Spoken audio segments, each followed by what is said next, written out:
So I just want to thank, Jennifer for, having me here. This is as much of an opportunity for me as maybe it is an opportunity for you to learn and to hear maybe some new things and get some different information from a different perspective. I think that these events are important, and they are as much of a dopamine surge for me as well. The prevention and the awareness part of it is what kind of drives me now. With that being said, that doesn't mean that I'm still not under construction, because I forever will be. And that's something that I just want to make sure that I don't stand up here as the epitome of this perfect recovering person. By no means. I have ups and I have downs as well, and you have triumphs and you have setbacks, and I think that that's just the case as it is with any addiction. And the longer we can go in recovery, I think that is to be celebrated, and that is a triumph in and of itself. I talked a little bit today during the presentation this morning. You have heard some things, but just want to give you a background on myself. I am from the state of Maine. I live in New York State. I don't consider myself a New Yorker. It's just where I live. I lived in the state of Maine until I was in my 30s. So my family's there. That's sort of where I was born and raised. So I am a Mainer. And I went to the University of Maine. That is me. Played field hockey for the University of Maine Black Bears. And was a 3-star athlete. And I'll talk a little bit about my athletic career, because that is important to discuss today because of what the topic is today. So field hockey, basketball, and softball, I started very, very young as an athlete. And I was very competitive from the start, like many athletes are. And I was very good. If there's anything I can say about my life, it is that I was really great, a great athlete. An elite athlete, probably top of my game in high school, had a full athletic scholarship to the University of Maine, where I played field hockey, but I also had athletic scholarship opportunities all over the country for all 3 sports, field hockey, basketball, and softball. And that was a really difficult time in my life and in my family's life, because you go through the whole interviewing and letters of intent and that whole process, and I had to make a choice. Unless I wanted to go to a D3 school or a D2 school where I could play all 3 sports. I wanted to go Division I. I happened to choose Maine because it was where I wanted to go at the time, I guess. If I was to go back and do it different, I might go to Ohio State, because I really liked Ohio State, and I might have just done things a little bit differently.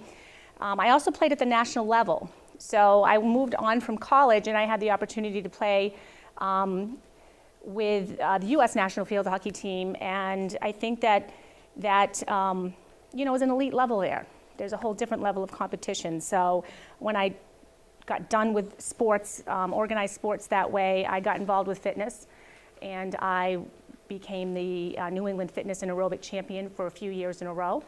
And I started a fitness and nutrition training business that I had for years and years and years, until about 10 years ago when I shifted over into the addiction field. Okay, so my life has been a lot about athletics. My life has been a lot about sports, and it was very good to me. It was something that was important in my life, still is important in my life. The gambling piece, and I think that the reason why I'm here is to try to talk with you, to help you understand that connection from an athlete's perspective. I'm going to talk to you from an athlete's perspective, but I also have a professional background now in the field. So that has helped me tremendously help other people as well. So I'm a certified recovery peer advocate, and I know that's something that, I don't know, does everybody here understand peer specialist work and the roles of peers? We're not doing it much in gambling, but we're certainly doing it in substance abuse, drugs and alcohol. You're a peer provider as well? Okay. So one of the best. So. And I'm not going to go into it too much, but I do want to touch on it because we're seeing a huge rise. This is growing in substance abuse. I just spent the last 18 months dealing with the heroin epidemic in Rochester, helping to develop a peer support program for an agency there. I work very closely with helping programs develop peer support programs as a consultant. Okay? So as a peer provider, we're responsible to share and to use our lived experience as sort of a launching ground for other people. But in New York State, we have a credentialing process. I don't know if that's happening in all states, but we have a credentialing process where you go through training and everything's, looks a little different. I'm overseen by the New York Certification Board and also by OASIS, which is the Office of Alcohol and Substance Abuse Services in New York State, which is the governing agency that oversees all licensing for substance abuse and treatment programs and counselors and credentialing. So there is a ladder that we kind of have to climb, saying, we are credentialed with a lived experience first, okay? Formal training second. And that's a kind of a cool, collaboration, because when you start to learn how to provide motivational interviewing and do rap programmings and work with counselors and work with programs as a counselor-coach relationship, it can really launch people forward, because we're the examples that provide the proof that recovery is possible and life can get better. Best practices has shown, okay, that using peer providers does improve recovery outcomes. Best practices has shown that peer providers are the best tool in engaging people to care and helping people, retaining people in care. So when you can take and you can give a person the experience of using a clinical and a non-clinical support, it's a really powerful thing. And I had the opportunity to experience that in my own treatment, which was, 10 years ago when that wasn't really heard of that much, but I did have a peer coach, and it was a really cool thing for me. It made a difference in my life. Okay, so also a certified recovery coach. I think it's the same thing. I just think that it's a way to, I don't know, I kind of felt like it was maybe just a way to make a little more money for the state, to say we've got this and we've got this. The training was exactly the same. The only difference is that as a certified recovery peer advocate, it's Medicaid reimbursable now. Okay, now we don't see it with gambling services. And that's a part of sort of the push that I'm kind of working at right now, is to see if we can't do something a little different about that, so that we can get peer providers in programs. They can be paid. It can be a Medicaid reimbursable service, okay? So just to give you that, I'm also a trainer. And I love that. That's the part of my life that I really feel, the training and the consulting, not just the one-on-one work. I feel like the training part is where I'm gonna go. With my career, I do a lot of work with the New York State Employee Assistance Program, developing trainings, delivering trainings, and it isn't just on gambling addiction. A lot of work on substance abuse, a lot of work on process addictions in general, internet use disorder, as we talked about, video gaming, sex addiction, hypersexuality, however we want to put it, food addictions, things that are just kind of getting a little bit away from just substance.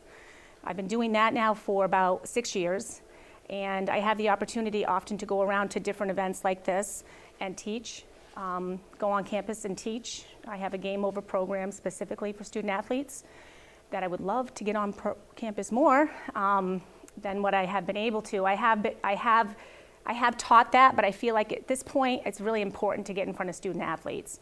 It's really important to get in front of coaches and administrators to be able to share my story and help athletes connect the dot.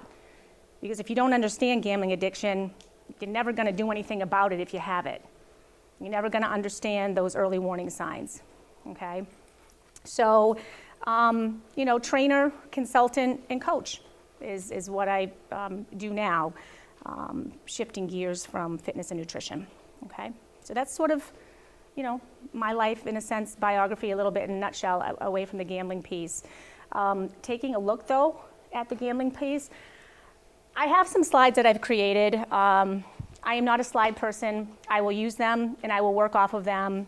I will teach you from my story. I will probably refer to them here and there. There are some specific things that I do want you to understand about athletes and the development of gambling problems, okay? I wanted you to see my timeline. This didn't start recently for me. This is something that I feel like I've dealt with since I was 6 years old, okay? I say 6 years old because I can remember playing penny poker around the kitchen table and bingo around the kitchen table just with pennies. We all have probably done that. I did it with my parents. I want to make a point that my mom is an alcoholic, a late-stage alcoholic who is dying of alcoholism. My mom was also a gambler. She wasn't a gambler like I was, but she was a bingo player. And it was something where, in our household, it was a problem between her and my dad. So there were arguments about the amount that she played bingo and the amount of money that she would spend. Now, a lot of people don't look at bingo as a threat, a gambling threat, okay? Bingo is a form of gambling, and many people are hooked on bingo, and many people spend a lot of time and money playing bingo. And it was certainly a huge destruction in my life, okay, until I found other forms. My grandfather, my mom's father, was a gambler.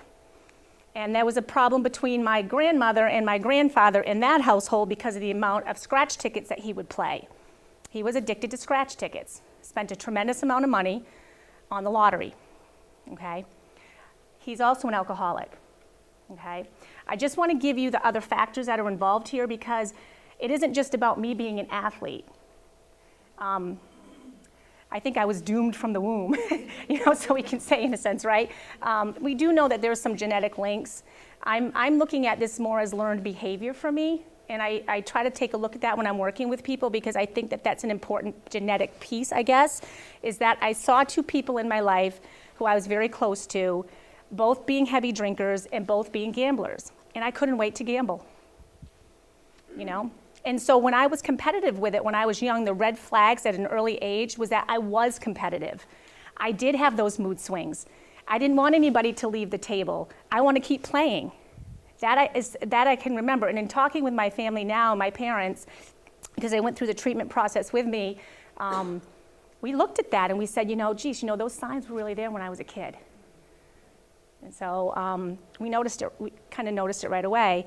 From about the age of 12 to 15, I worked at the bingo hall, okay? I sold hot dogs at the bingo hall. Sometimes I would even call the numbers.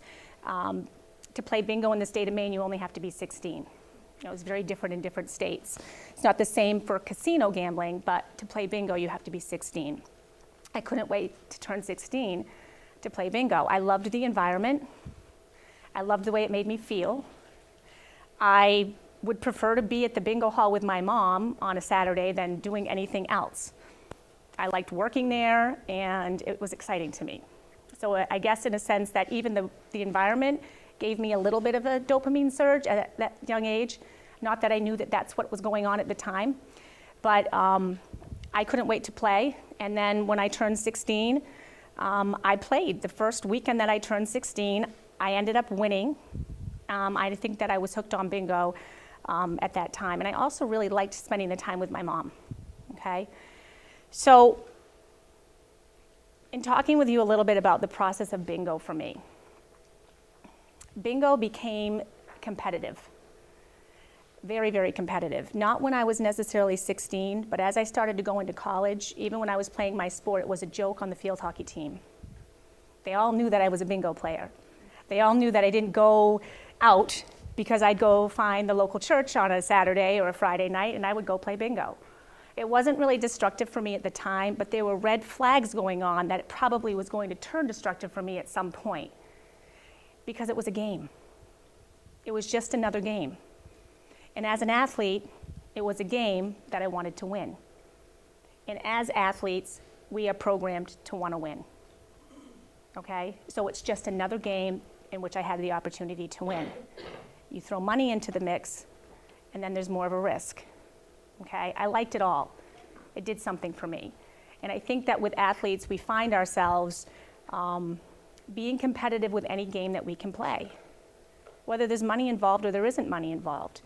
We're programmed to win. We're programmed to endure. And I don't even want to just say programmed. It just was a part of my personality. I was just a competitor, and nothing was going to beat me. I was going to try until I won. So bingo, it's funny because I had an attitude. When I didn't win, it was known. I kind of made it known to the old ladies sitting around me in my, in my little space that I wasn't happy about it. So I was having mood swings, even at that age, playing bingo. And when I did win, people also knew that I won. So it was something that from the age of, I'm going to say 16 to probably 24 or 25, it was very competitive. I feel like I slipped into a problem with it when I got done with college, okay? When sports became done for me, I just turned to it more. And I started working for myself, which means that I didn't have any rules. I shouldn't say that. I kind of worked for Gold's Gym for a little bit, and I got certified as a fitness and nutrition consultant through their program. And then I wasn't really happy with, I guess, the way that they did things in a sense. And I just said, I'm gonna, Mom and Dad, I'm gonna start my own business. I'm just gonna start my own business. I've got this credential. I'm gonna just start personally training people. I'm gonna develop a business card, put a little ad in the paper, start creating fitness and nutrition programs for people, and tackle the local gyms that weren't doing that. And they said, yes, Lesa, we know you, you're local, come on board. And I started working for myself, generating my own income, okay? Which really was a bad thing. I think at the time, I started playing bingo more. And what was happening with me at that time is I would find every venue, the Knights of Columbus, every church, every American Legion, every venue that had bingo that offered it morning, afternoon, and night. And I played morning, afternoon, and night. For a long, long time. I would play 3 times a day. And that's crazy in and of itself, right? I had my own schedule. So even at 23, 24 years old, I had my own schedule. I could manipulate it. I was doing that. I wasn't thinking there was a problem with it. And I started not paying my bills. And it wasn't intense, but it all began, it all kind of began there for me, where I feel like that shift for me with it becoming a problem was around my 23, 24 years old. And when I played competitively that way, it was with 2 bingo daubers, and it was with about 48 cards. I don't know, has anybody ever played bingo in here? If you haven't played it, you do understand the concept of it. And at that time, it was either paper cards or the cardboard cards. I think now it might be electronic, I'm not even sure. And so I would have bingo daubers with the paper cards, and I would play with 2 hands. And it was intense, and it was a process, and I was driven, and it was making me feel good, right? I just wanted to always be in that moment. When I wouldn't win, I'd want to go back at noon. If I did win, I'd want to go back at 6. It didn't matter if I was winning or if I was losing. It just mattered that I stayed in that process. And it was a process for me. I did get bored with it. I developed a tolerance with it. You can only win so much money. I could only play so many cards. It just started to really not do it for me anymore. And I started to kind of fade away from it a bit, but I was also introduced to casino gambling within that same kind of period of time. And I had never been to a casino before. I went in with a boyfriend, and I won $1,200 on like a wager of 75 cents. And this is when they came up to me, and they made a big spectacle, okay? I became this very important person, and it was because I was playing a game, and I thought that I was good at it, and I was kind of always in the limelight with my athletics, and I think that part of it for me was exciting. That while I can play this other game and still win and have it be this great thing. So, I didn't realize any of those connections until I went to treatment and I started looking into it. And I know that all of you in this room can understand this process. But I didn't become hooked on casino gambling at that time. I kind of developed a life, okay? And in developing that life, I just got busy. I still played bingo. I dabbled with sports wagering a little bit. Went to casinos here and there now and then, but I kind of look at it as there was like this pause. There was a pause because I had this great man in my life. He had children. I was helping him to raise his kids. I was redeveloping my business. I was going to be transitioning, moving to another area. I was busy. I had things going on, so it wasn't as interesting to me. It didn't mean as much to me to be gambling, okay? I think the codependency part of it for me, which is something I learned about, where dove in and I took on this man's life and his 3 kids and the divorce and all this crazy stuff that was going on within his world, that I was going to fix it, I was going to repair, and I was just going to be that person that's just going to, this is what my life is going to be. And that did something for me. So, and I know about that stuff now, I just didn't know about it then. I feel like what happened, and this is something that is important to know as providers, that relationship came to a very, very traumatic, destructive end for me that I didn't want, okay? He and I gambled a lot together. He and I gambled casino a lot together, but I didn't feel like we weren't doing things that we should have been doing. It wasn't that our bills weren't being paid. It wasn't that, we weren't participating in life. But it was a relationship that I didn't want to have end. I had made a lot of sacrifices for that, and it did come to an end in a very bad way. So I had that crazy emotional dagger to my heart, and I instantly started gambling at the casinos very quickly, okay, to escape is what it was. It wasn't only to escape, it was also for me to go back into an environment that he and I had shared together and be involved in an activity that he and I did together, so it could kind of keep me in that as well. So there were several different things going on for me, and this is not an uncommon thing for addiction. I think people walk a fine line, and we all have something, okay? I think that we all walk a fine line, and that sometimes there's problems there and they're recognizable, but then there's a death, or then there's a major bullying, there's a major dagger to the heart, there's a breakup, there's a divorce, and you find yourself going back into the thing that made you feel good, that you just remember. And that's what I did. And it was the competitive part of it for me, as far as the sports go. Yes, I really feel like I latched on to gambling because of my competitive nature. It was a rush. There was a drive there. It paused, though, for a little bit, and then it became even more dramatic for me after that breakup.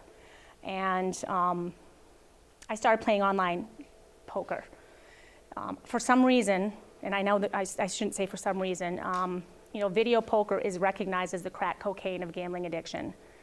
I dabbled in so many different forms of gambling, but before the time I became addicted to that, okay? I won't sit here and say that I was addicted to any other form. I think I had problems with it, and I do think there's a difference between being a problem gambler and being an addicted gambler, because I know that I fell over a line, and I started going through those phases of the addiction.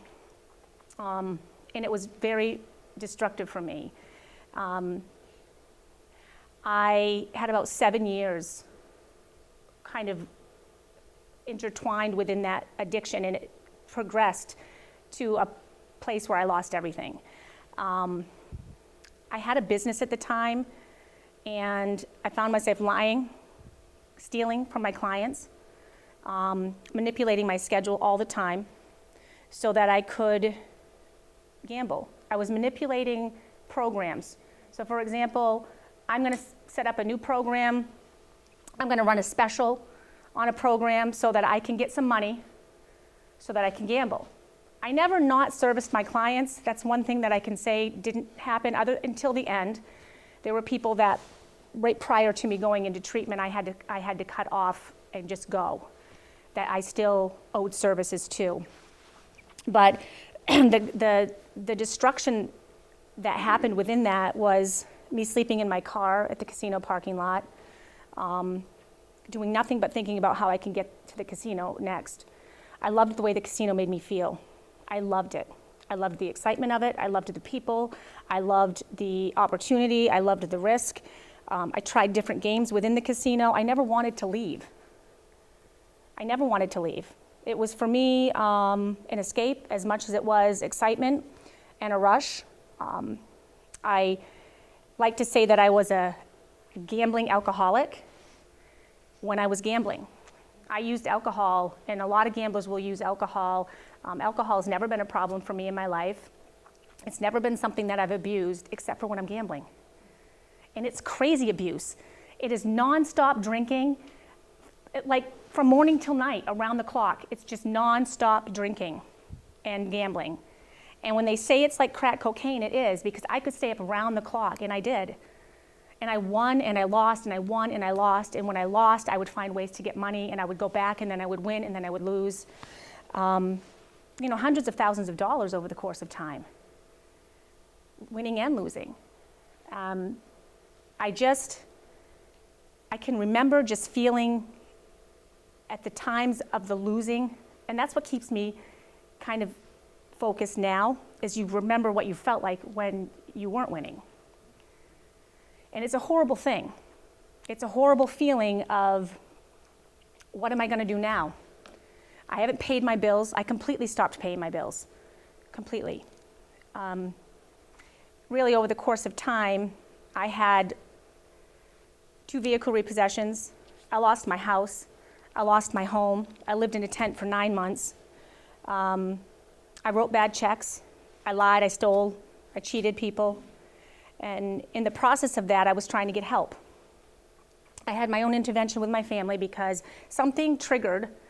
And what that was I saw the little thing on the video poker machine that said, gambling problem, right? I never thought of gambling as a problem, but I knew that what was going on with me wasn't right. And I think that I understood that something has to be, what is going on? I have to stop this. I have to stop this, but I couldn't stop it. I couldn't stop it. I mean, it's real. Like, I don't know how else to explain that, because people that don't have a gambling problem could never understand that. But I could not stop it. And for me, as somebody who felt like I was well adjusted and in control, that was as much of a problem for me than anything else. Like, how can you not stop this? I would go home sometimes at night with barely any money, thinking, how am I going to manipulate something tomorrow? And I would scream, and I would just cry. What is going on? This is not making any sense to me at all. I'm not paying my bills. I'm losing my vehicles. I'm losing my business. I'm losing my life. I'm losing my friends. I'm losing my family. But the only thing I can think about doing is waking up in the morning and lying to my clients to get more money so that I could go back to the damn casino. And it was just an awful time. And it is an awful thing. And I approached my family because they knew something wasn't right. Now remember, my family at this point in time, I was living in New York State. My whole family was in the state of Maine. I was kind of involved in these interesting relationships where I needed money. And so, when I went into treatment and they said, so you prostituted yourself for money so that you could pay your bills and you could pay for gambling. And I thought, well, no, I didn't really do that. But then when I really thought about it, I thought, I really did do that. Because I did involve myself in relationships with men for that purpose, which isn't like me at all. But it's just what it was. I needed to do something, and that was available, and you do things that you would never do in a million years, right? I mean, that's just what you do. So people that are having a problem with gambling aren't just having a problem with gambling. I had gambling, and I had every other vice that you could imagine outside of that: food, alcohol, sex, whatever it might be, that I was using to try to deal with it. And when I went into treatment, they helped me understand that we're not going to focus so much on all those things, but it wasn't just about the gambling. It's the cycle of everything that goes around with it. And usually gamblers will use something else to try to cope with it, not just my gambling. Okay, I was having some serious problems with other things, including exercise. You over-exercise, you under-eat, and then you overeat, and then you under-exercise. It's like, take care of yourself, don't take care of yourself. It was 7 years of a very crazy life, or if not a little bit longer. So when you talk about those phases, right, of the addiction, and you kind of get yourself trapped into that rationalization and that manipulation and then that desperation phase, it's real. It's real, okay? Those phases are spot on. I've actually added a couple different ones in there. I have what I call the Densmore evolution of gambling addiction, and it's just my own take on it. But those are really real, so that when you're working with people, it's important to understand what those phases are and what phase are they in. I mean, not everybody makes it to that hopelessness phase. Somebody might come in and they might just be in a little bit of a different phase. It's not likely that will happen because I didn't seek help. I think I probably did seek help in that manipulation, rationalization phase. Had my own intervention with my family, called them all up. They all sat in the living room, and I said, I need to expose a problem. And at that point in time, I think I had a vehicle repossession, but I had another car. So I just sat with my dad, my aunts, my uncles, my sisters, and I told them what was going on, and they said that they kind of had an idea that something wasn't right because I didn't seem to ever have any money. And I was working, okay? And my dad bailed me out. I portrayed it, and I really believed at the time, is if I just had some money to get back on track with my bills, then I will be okay. I'm just so far behind that I will be okay if I just could get myself caught up, because that is what we do believe, that it's the money part. I've just gotten myself in over my head, and I need some help. So my uncle and my dad cleared up my debts, bailed me out. I went back to New York, and I went to the Broome County Mental Health Department because I was very determined, and it was real for me too at the time. I mean, I was determined to get on top of it. I did not want this in my life. I just didn't want it in my life anymore. So when I found out that gambling was a problem, when I went to the National Council's website after I looked at the number on the bottom of the thing, and I saw the test, and I took the test, and I could answer yes to every single question. And it said that this would mean if you answer yes to 3 or more, that you have a problem and you need to seek help and make a phone call. I did. I made a phone call. I made many phone calls. And because I connected that dot, and I said, this is me, this is real, this isn't in my head, and I've got to do something about it. Here I am in the field of helping other people get on track, on top of their own game. I need to get back on top of mine. And I was as dedicated and devoted to wanting to do that as I ever was to a sport, okay? So I made those phone calls, and I got hooked up with the Broome County Mental Health. They did a psychiatric evaluation. I was diagnosed as having a hyperthymic temperament, which is kind of a unique thing, and I'll explain that because I have had 2 diagnoses of that. And I think that there's a factor for me. Temperament, I think a little bit could be a factor in addiction, not just personality, but. And so I had that diagnosis. They hooked me up with a counselor who knew nothing about gambling, but it was okay. Because at that time, I called the New York Council on Problem Gambling, and they didn't have any programs in New York State that she felt, I had spoken to a woman that she felt would really work for the level that I was at, okay? And they're there now, but they weren't there then. We've had a tremendous growth in the last 10, 12 years of understanding and also developing programs, and we still have a ways to go, but they just suggested that I seek inpatient. And I was thinking, what? I'm gonna go to a inpatient treatment program for gambling addiction? I thought, I can't do that. I mean, I can't end my life, I can't stop this, I can't afford it, whatever it might be. And I got a counselor, and I really liked him. I thought that he was going in some directions with me that I just really made that connection. And I didn't gamble for 6 months with this counselor. And I thought that was, and it was, you know, and I look back on that at the time, it really was some success. There was some triumph there. I was getting myself back on track, but the one thing that I can remember is I still felt like I was banging my head against the wall wanting to gamble, okay? I was just abstaining. I was just using some tools I was given to abstain. It wasn't any other work I was doing. Okay? And I'm not saying for everybody they needed it, but I did. So I just found myself involved with GA and involved with a program that was just, I'm just abstaining. But it was driving me crazy inside. I mean, I can remember feeling crazed inside because I was just abstaining and I wasn't playing and I wasn't gambling, but I still wanted to. And those urges and those cravings were really strong during that 6 months period of time. And I believed in my head I wasn't done. I never told anybody that really, but I believed in my head that I wasn't done. So I went back to it. And when I went back to it after that 6 months, that's when it spiraled out of control for me. And that's when I didn't care anymore. So I had lost everything. I had had the business loss, the financial losses. My family was not there for me anymore. I had contacted a treatment program in Baltimore, Maryland that was private. I couldn't afford it, and I think maybe another 2 years went by. 2 years of me just continuing to go completely out of control. And I was losing hope, and I felt it. And that's real too. When you're losing hope, that's real. And I didn't feel like I was ever going to get a grip on it. And I think I started not caring whether or not I did too. So I just would let people know. Yeah, they just knew I'm going to go gamble. She's not paying her bills. She's living in a tent. And that's what I did.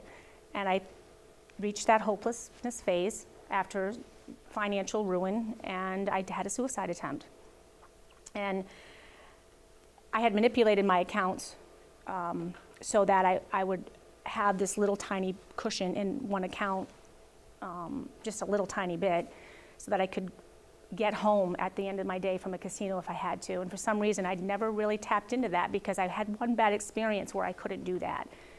And the things I had to do in order for me to get some money to get back home were not right. So I ended up having a suicide attempt after a gambling cycle where I had, won like $45,000 in a weekend, and then by Sunday it was all gone. I had been planning it out anyway, and at the hotel room of where I was at, that's where it had happened, and I wasn't successful. And the next day, after me trying to rope myself back together again, I went back to the casino.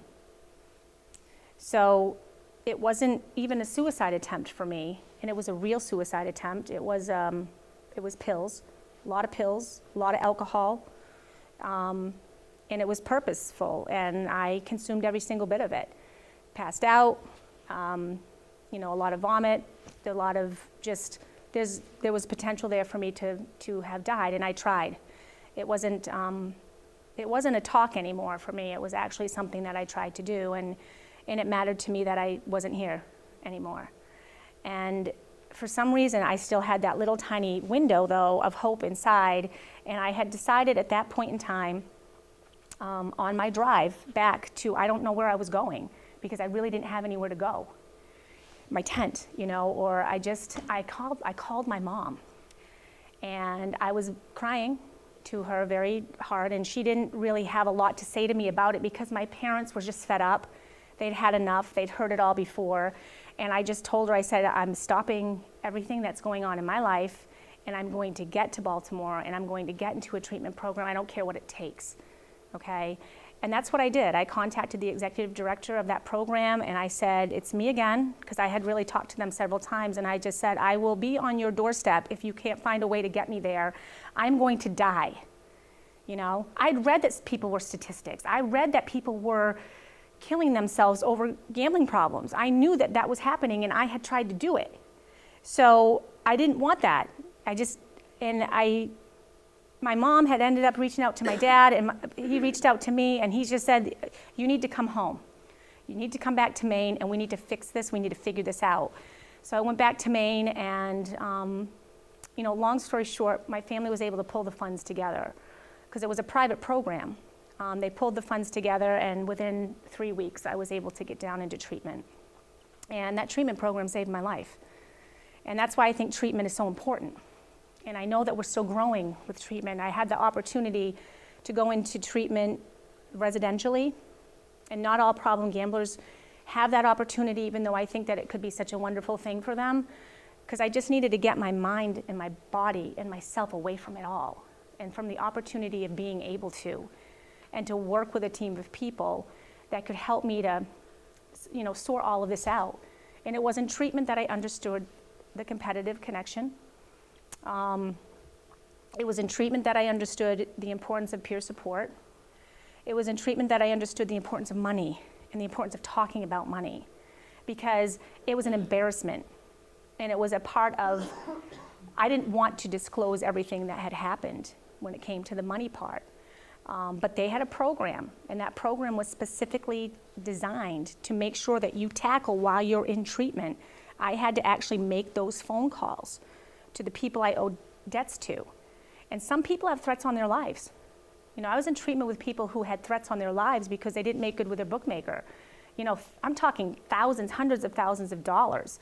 People would off them, So there was a program component to this where I had to start to tackle those ancillary issues, the employment, issues that I was having, the financial issues I had had, the legal issues that I was running into, the transportation issues I had run into, the housing issues that I had run into. And those were built in, and I was able to, under a safe roof, start to try to tackle those so that when I got out of treatment, I didn't have all those daggers continuing to fly at me, because that's a trigger. You get to that point where you're hopeless, and many gamblers do. If you don't address those issues, those ancillary non-clinical issues, right? That is a part of what we are stressed out and anxious over. And so that has to be there too. And that's one of the great things about peer support, is that that's what we help to do, is to address the non-clinical issues and help to peel away all the junk that's still flying at people, when they leave the doors of a treatment program.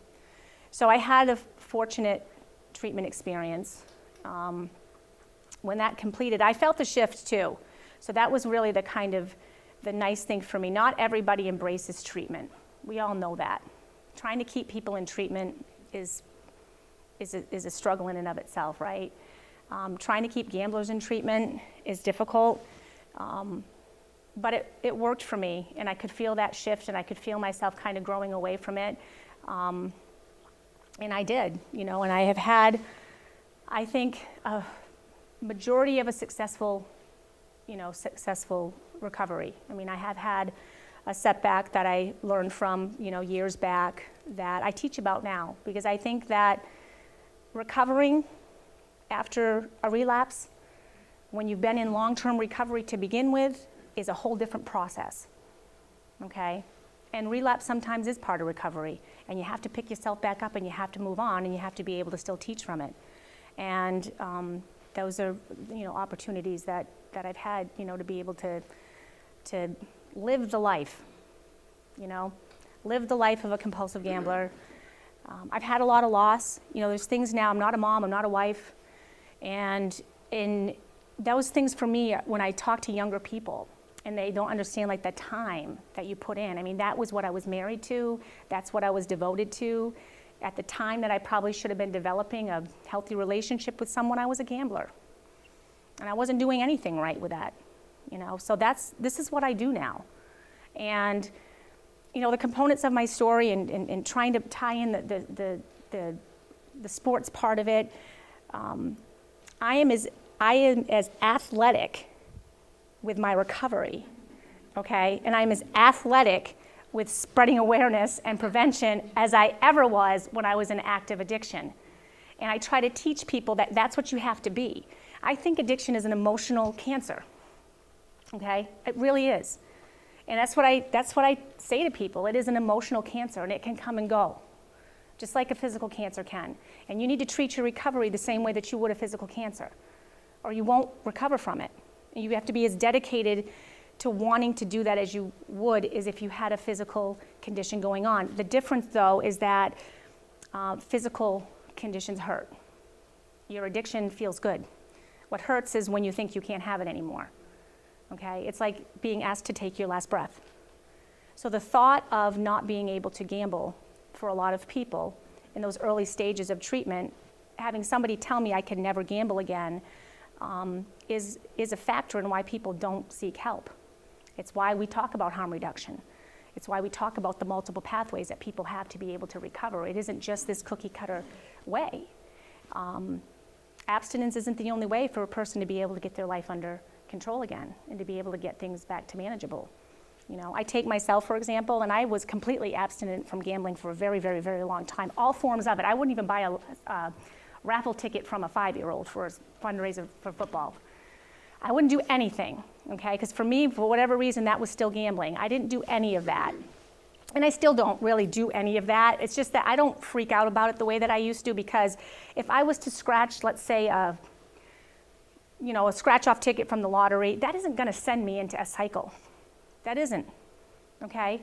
No different than for somebody who's hooked on heroin that's not been using heroin. If they go and smoke pot, it doesn't mean they're going to get hooked on pot, okay? So there is the understanding that there are many forms of gambling. My vice is video poker, casino gambling. It's what I have to stay away from. It's what I choose to stay away from, okay? But that doesn't mean that somebody who was hooked on scratch-off tickets couldn't go in to a casino and throw some money down on a blackjack table, and that's going to send them into a cycle, okay? So it is important to understand the process for a person and the fact that we have action gamblers and we have escape gamblers. There are different gambling types out there, and we know there's so many now, that providing treatment for somebody who has a gambling addiction, I do feel it's important to have an understanding of what they're addicted to, okay? Not just look at it like, well, it's just gambling, okay? Or not just look at it like it's just alcohol, because it really mattered to me to be working with somebody who really understood the process and who understood the screen and who understood my athletic competitiveness and who understood casino, the draw of the casino, okay? Which was really, I think, why I was also thrilled with the bingo parlor, right? I liked the atmosphere in the bingo hall. I liked the atmosphere in the casino. And I probably still would, you know? I'm sure that that's something that doesn't go away, you know, that doesn't go away. I don't think about it really the same way that I used to think about it, but I know that it is still there. And I know for me, unlike for other people, that it did progress to the lowest place that it possibly could have progressed for me. I'm still recovering now. I feel like there will be areas of my life that I may never fully recover from, and it bothers me, but I think that I just have to keep going. You know, you have to just keep putting one foot in front of the other.